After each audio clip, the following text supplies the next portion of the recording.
दक्ष द्वारा शिव बरात का सत्कार तथा सती और शिव का विवाह।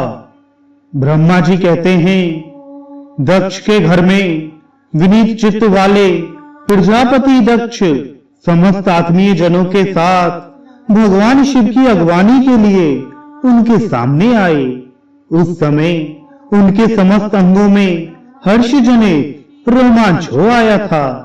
स्वयं दक्ष ने अपने द्वार पर आए हुए समस्त देवताओं का सत्कार किया। वे सब लोग सुरश्रेष्ठ शिव को बिठाकर उनके पाश्चात भाग में स्वयं भी मुनियों के साथ क्रमशः बैठ गए।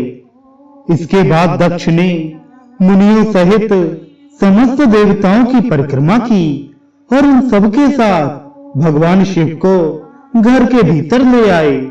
उस समय दक्ष के मन में बड़ी प्रसन्नता थी। उन्होंने सर्वेश्वर शिव को उत्तम आसन देकर स्वयं ही विधि पूर्वक उनका पूजन किया। तत्पश्चात श्री विष्णु का, मेरा, ब्राह्मणों का, देवताओं का और समस्त शिव गणों का भी यथोचित विधि से उत्तम भक्ति भाव के साथ पूजन किया। इस तरह पूजनीय पुरुषों तथा अन्य लोगों सहित उन सबका यथोचित आदर सत्कार करके दक्ष ने मेरे मानस पुत्र मरीच आदि मुनियों के साथ आवश्यक सलाह की। इसके बाद मेरे पुत्र दक्ष ने मुझ पिता से मेरे चरणों में प्रणाम करके प्रसन्नता पूर्वक कहा, प्रभु आप ही वैवाहिक कार्य कराएं। तब मैं भी हर्ष भरे हृदय से बहुत अच्छा कहकर उठा और वह सारा कार्य कराने लगा। तदनंतर ग्रहों के बल से युक्त शुभ लग्न और मुहूर्त में दक्ष ने हर्ष पूर्वक अपनी पुत्री सती का हाथ भगवान शंकर के हाथ में दे दिया।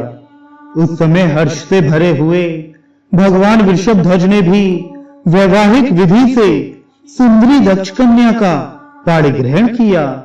फिर मैंने, श्री हरि ने, तुम तथा अन्य मुनियों ने, देवताओं और प्रमथ गणों ने भगवान शिव को प्रणाम किया और सबने नाना प्रकार की स्तुतियों द्वारा उन्हें संतुष्ट किया। उस समय नाच गान के साथ महान उत्सव मनाया गया। समस्त देवताओं और मुनियों को बड़ा आनंद प्राप्त हुआ। भगवान शिव के लिए कन्यादान करके मेरे पुत्र दक्ष कृतार्थ हो गए। शिवा और शिव प्रसन्न हुए तथा सारा संसार मंगल का निकेतन बन गया।